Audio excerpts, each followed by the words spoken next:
Assalamualaikum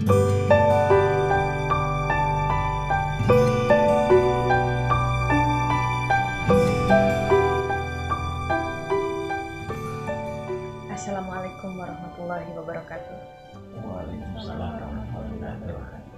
Selamat malam, selamat berjumpa kembali dengan Ngopi Rabu Malam yang ke-180 Lingkar Jenar.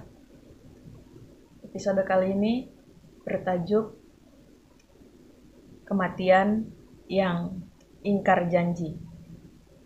Film animasi Moriendo karya Andre Pratama. Dan pelempar ide adalah Edeng Keren. Mari kita simak perbincangannya. Semoga ada manfaat yang bisa kita ambil. Film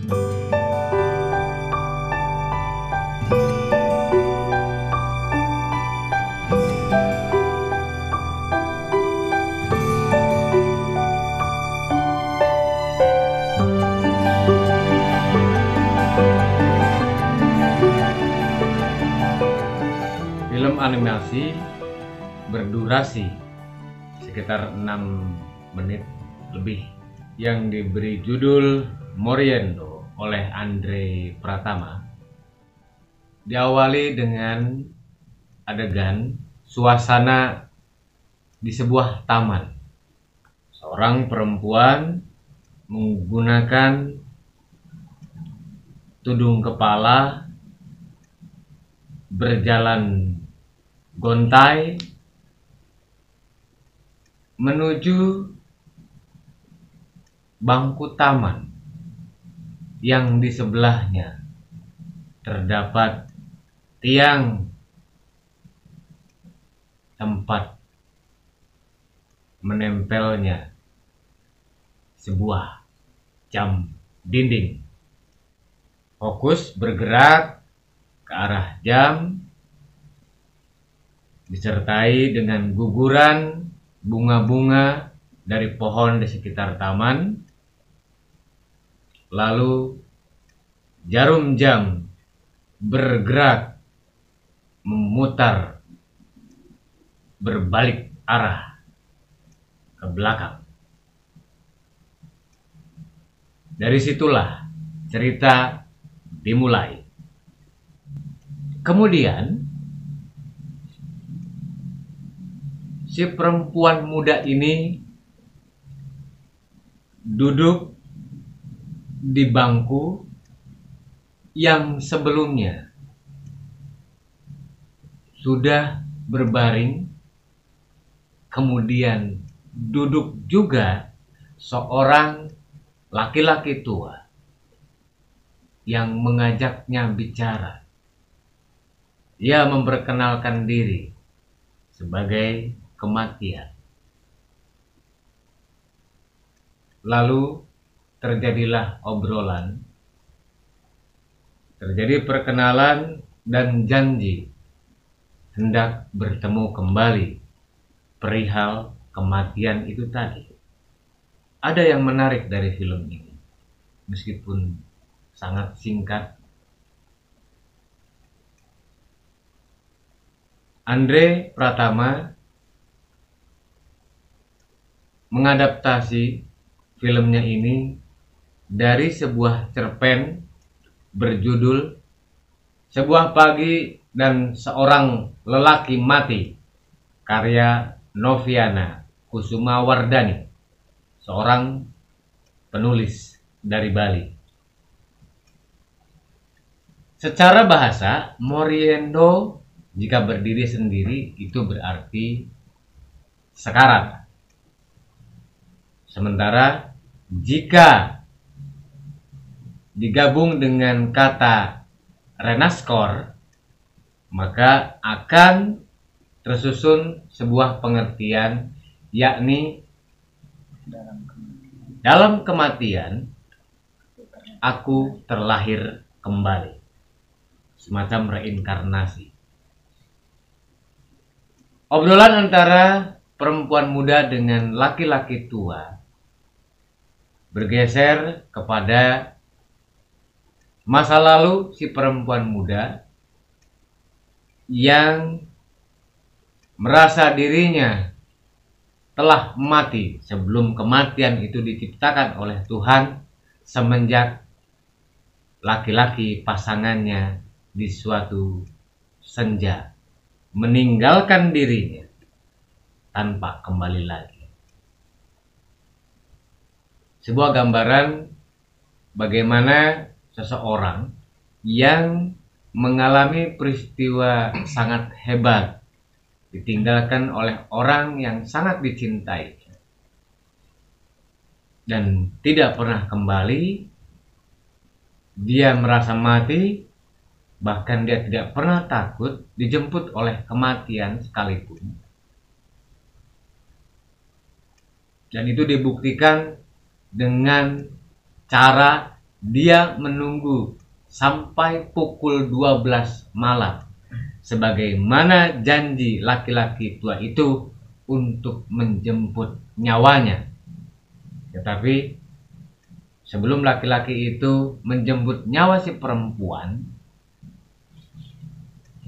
ini sudah mengatakan, "Saya tidak punya kematian lagi. Tapi jika kau hendak mengambil rohku, ambillah kapan saja." Termasuk kemudian ketika menunggu hingga jam 12 malam, si laki-laki tua itu atau si malaikat pencabut nyawa itu tidak juga datang. Dia masih berharap bahwa kematian itu, bahwa rohnya itu akan diambil besok harinya. Kemudian adegan kembali ke awal. Perempuan itu berjalan menuju bangku taman, disertai guguran bunga pohon-pohon di sekitar taman itu, dan dia mendapati si laki-laki tua itu sudah mati. Dia kembali ke dermaga sebagaimana adegan awal. Kemudian dari dalam kantongnya, dari dalam tasnya, dia mengeluarkan sesuatu yang kemudian berubah menjadi cahaya, menjadi kelip-kelip yang terbang ke arah laut. Demikian ceritanya.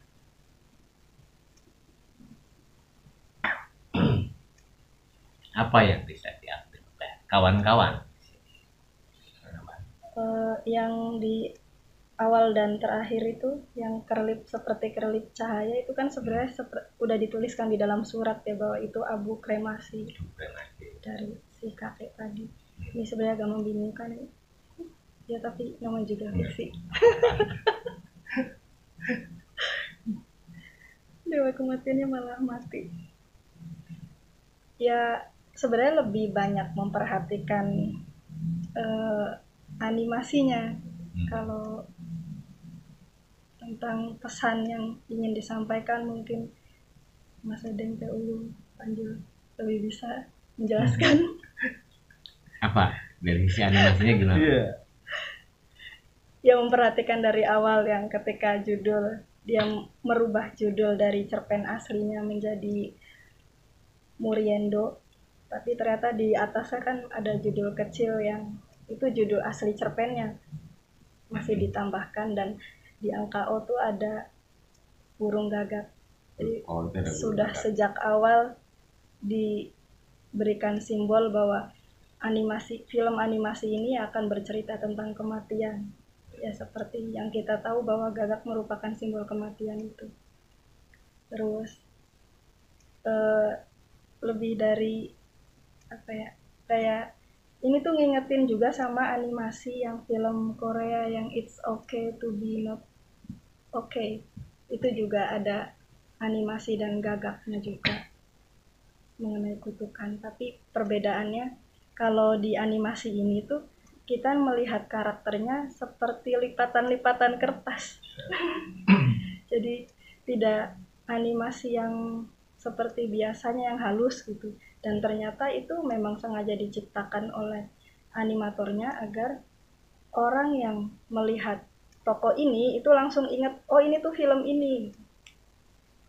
Dari bagaimana dia mencoba untuk eh, mewujudkan karakter si perempuan yang frustasi dengan mata yang seperti kurang tidur kan ada hitam-hitamnya gitu.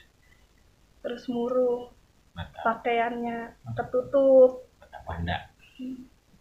pakaiannya ketutup, dan ketika ngomong juga kan seperti kosong dengan sedikit berkerut gitu, bahwa dia sudah ya tadi seperti yang di belakang layar, bahwa dia hidup tapi sudah mati gitu, seperti zombie, Tidak punya tidak harapan punya lagi. harapan. Iya, jadi hidupnya ya benar-benar sunyi, bahkan di rumahnya pun itu digambarkan jamnya yang udah lusuh gitu ya, yang udah tua, jam tua, terus Lampunya pintu yang kreot gitu kan, ada suara gitu. pakai lentera. Iya, lampunya masih lentera. Ya, untuk detail-detail animasinya menurutku oke. Pengambilan sudut gambar sebenarnya yang persis Sama film shoot-shootnya Hollywood itu gitu. loh. Shoot gitu ya tuh. Apalagi pas si perempuannya bilang, saya tidak punya kematian yang bisa kau ambil, tapi kalau kamu ingin mengambil rohku ya bisa nanti malam, terus senyum kan. Gitu tuh langsung yes gitu. Lebih ke situ. Itu sih menikmati suasana. Menikmati animasinya. Iya, pengambilan sudut pandangnya juga ketika sebelum berlangsung, sesudah mereka duduk di bangku taman itu gitu ya. Itu kan pengambilan gambarnya dari si kakek, si perempuan, dari kiri, dari kanan, dari depan, dari obrolan. Itu apa lagi? Catatannya banyak sekali. Ini catatan pembuka tadi nggak jadi. Iya, kalau tadi disinggung animasinya, kalau saya mencoba melihat bagaimana menjadi perempuan itu gitu. yang setiap hari dia sudah kehilangan mimpinya, sudah kehilangan harapannya karena ditinggal seseorang yang di filmnya, ini filmnya ya, yang dicintainya gitu. Kemudian iya sudah runtuh gitu, mau jalan saja kan terseok-seok ya, gontai gitu, lemas gitu, tidak percaya diri, kemudian tidak semangat, tidak bergairah, semuanya terasa hampa, sunyi, dan apa ya, sudah merasa mati sebelum kematian itu diciptakan. iya itu Ya, bukan cuma hopeless, dia tidak punya kehidupan aja.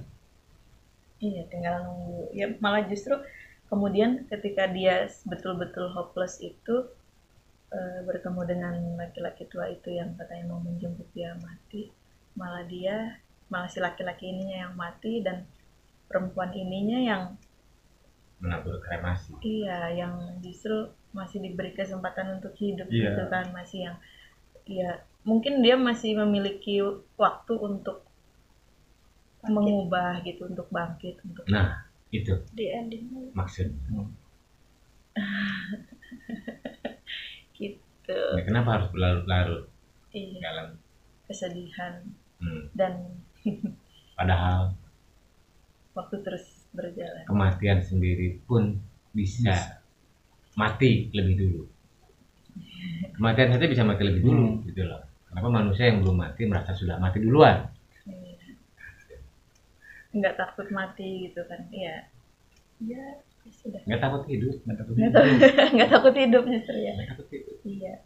Nah, sementara di cerita cerpennya, di cerpennya, iya berbeda gitu. Jadi kalau di animasinya itu perempuannya tuh muda, kalau di cerpennya tuh pelacur tua yang di situ memang tidak didetailkan gitu kan pelacur ini kenapa, tapi hampir kita semuanya tahu gitu bagaimana kehidupan seorang pelacur gitu yang ya kemudian dia setiap berjalan bertemu dengan laki-laki itu gitu. Dan laki-laki itu justru yang bukan dia merasa aku adalah kematian adalah aku gitu ya, apa gitu dialognya, Aku adalah kematian. iya aku adalah kematian, itu dialog dia sendiri untuk dirinya sendiri, menghadap ke matahari, duduk di kursi gitu. Jadi itu untuk dirinya, bukan dia bukan dia adalah kematian sendiri, bukan gitu. Nah kemudian si pelacur tua itu ya mereka sering ngobrol gitu, dan ketemu lagi ya nanti kalau ini mah curhat lah gitu ya, gitu kamu punya masalah apa sih gitu kan, kamu kayaknya hidupnya kok murung terus gitu, ceritalah kamu punya mimpi. Jadi digambarkan seperti Cinderella gitu. Makanya nanti jam 12 malam saya akan datang gitu, kata laki-laki itunya gitu. Nah tapi laki-laki itunya ternyata mati, betul-betul mati gitu ketika si perempuan di cerpen ini ingin menemuinya gitu. Dan perempuan ini merasa punya harapan lagi karena dia sudah sebelumnya hopeless gitu kan, merasa punya harapan lagi tuh ketika ketemu si laki-laki itu gitu. Iya, tapi di endingnya dia malah bahas tentang bahwa cinta ada di dalam diri saya. Iya gitu, ujung-ujungnya begitu. beda ini. Jadi meskipun sudah ketemu dengan ya yang di belakang tadi kan kita ngomong untuk apa?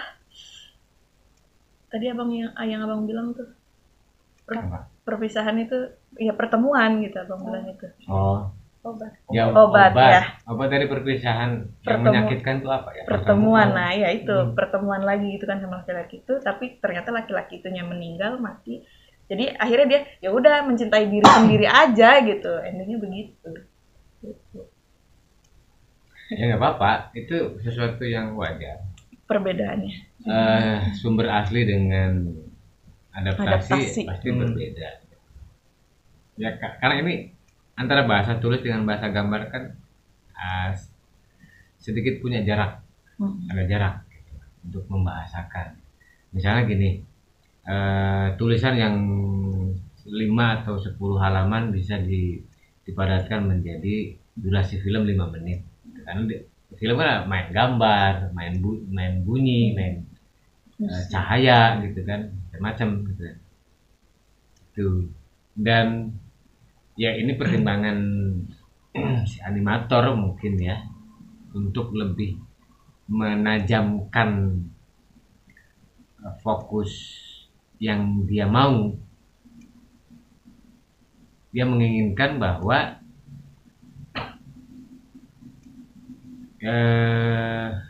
ini lebih ke bagaimana seseorang membangun kembali kehidupannya yang sudah hancur itu gitu loh. Mungkin itu yang dimaksud. Sama aja sih, intinya berarti kan membangun kesadaran di dalam diri si perempuan itu. Kalau ini tentang bagaimana dia menemukan cinta di dalam dirinya, ini kan kesadaran bahwa ya dari kematian dia merasa hidup lagi ketika melihat si dewa kematian. Iya, malaikat pencabut nyawanya aja nggak bisa bertahan lama. Sementara dia masih hidup, kenapa kemudian harus berkeluh kesah? Sama. Kalau ini sih cuma beda cara ungkap aja. Cara ungkapnya berbeda dan menarik kayak gitu tuh. Ya menurut saya inspiring gitu lah bagi mereka yang gagal move on, yang biasa berlama-lama menikmati kesedihan, gitu kan. Yang merasa paling sendirian di dunia, paling susah di dunia. Aku paling menderita. Itu. Jadi kayak akhirnya sensin tuh kayak ayam nganggrem. Kayak ayam baru anaknya netes tuh. Siapa aja langsung diserang. Artinya gitu. Apalagi barangkali. Kalau saya mah yang diperhatikan ketika si laki-laki itu menyebutkan bahwa dia adalah kematian gitu loh. Terus yang perempuan juga menjawab bahwa aku udah nggak punya kematian itu sendiri. Malah si perempuan itu mempersilahkan bahwa kalau mau ambillah Ya. ruhku. Nah, dalam dialog itu disorotlah si laki-laki tua ini tersenyum. Nah, itu justru mengisyaratkan bahwa si laki-laki tua itu tahu bahwa dia tidak mungkin bisa mengambil ruhnya gitu. Justru yang saya tangkap itu, makanya kok tersenyumnya itu bukan tersenyum bahwa saya akan mengambilnya, tapi malah justru mengisyaratkan bahwa kamu akan terus hidup gitu loh. Dia tahu dia akan gagal. Iya, makanya. Terus sama ketika si perempuan itu menunggu si kematian itu, dia menuliskan surat. Nah, ketika menulis surat itu ada foto laki-laki. Foto mantan. Nah, itu foto mantannya. Laki-laki yang meninggalkan. Laki-laki yang meninggalkannya. Nah, itu terus ketika di akhir dia juga membawa foto itu saat kakek tua itu yang kematian itu mati itu ya, dia juga mau ada hubungannya. Nah itu makanya foto itu terlihat bukan seperti laki-laki muda tapi laki-laki tua di foto itu. Iya, itu yang bikin saya bingung juga. Iya. Tidak seusia dengan Iya. perempuan itu. Meskipun bisa saja gitu kan, yang meninggalkan itu gadun. Iya iya. Kita perhalus bukan gadun bang, sugar daddy. Sugar daddy, oke. Bisa saja kan, gitu ya. Bisa saja. Iya. Untuk menjawab ketidakmungkinan. Betapa kehilangan gadun tuh. Iya. Ya ampun. Dia sudah disuplai sedemikian rupa, apartemen mahal ditinggalkan, pusing nggak bisa bayar. Mungkin itu yang membuat itu cicilan. Iya. Apartemen kan sewa. Ditinggalkan. Beli kan mahal. Tinggal sugar daddy, dia merasa aku nih mati cicilan. Iya. Ya mungkin itu ya bisa jadi ya. Iya. Iya. Masuk lah. Ya, itu sih paling yang pertama kali dilihat, kayak laki-laki tua itu emang udah mengisyaratkan bahwa dia nggak akan mampu atau dia tidak akan mengambil ruhnya itu. Dan memang akhirnya si perempuan itu harus kembali survive, kembali sadar bahwa hidupnya masih panjang. Dilihat dari pas dia naburin abu yang kematian itu berubah jadi kekelipan cahaya gitu. Akan-akan ya cahaya masih akan terus tumbuh gitu. Lebihnya animasinya mah bagus juga, emang mungkin di tahun ini lagi musim yang seperti itu ya, metaverse apa gitu kan. Iya. Metaverse lagi musim. Jadi sebenarnya ya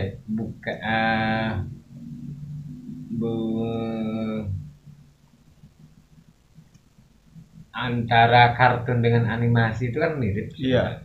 Mirip. Cuma dari cara penggarapan, misalnya kita melihat Upin Ipin. Upin Ipin juga sudah masuk ke ranah bagaimana cara pengambilan kamera film, gitu loh. Bukan sudut pandang gambar atau kertas lagi, gitu loh. Jadi sudut pandangnya itu. Gitu. Cuma mungkin ini karena lebih singkat, jadi bisa digarap dengan detail. 4 bulan kan pengerjaannya. 6 menit. Iya, lebih detail gitu. Kalau Upin Ipin karena serial, diburu waktu gitu kan. Stripping dia. Ya, kaya sekali. Jadi detail penggarapan cara-cara kamera itu diterapkan kepada animasi ini. Jadi bukan sekadar mengambil. Kalau kita ngeliat kartun-kartun yang lain kan cenderung kaku ya, cenderung ada tidak 3D gitu loh. Beberapa adegan itu paling 2 dimensi gitu kan. Ini 3D, ini seperti layaknya film. Iya. Film yang diperankan oleh manusia. Itu yang menarik. Ya, lama juga kan, 4 bulan cuma untuk 6 menit. 6 menit.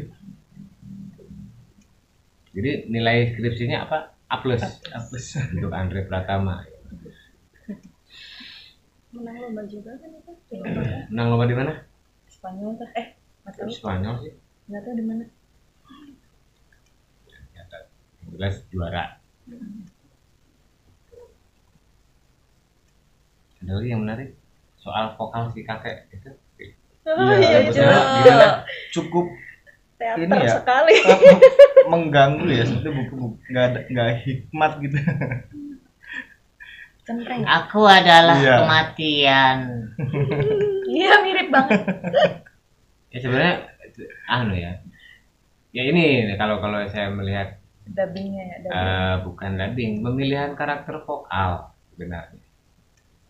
Ada ketidakkonsistenan di dalam irama pengucapan.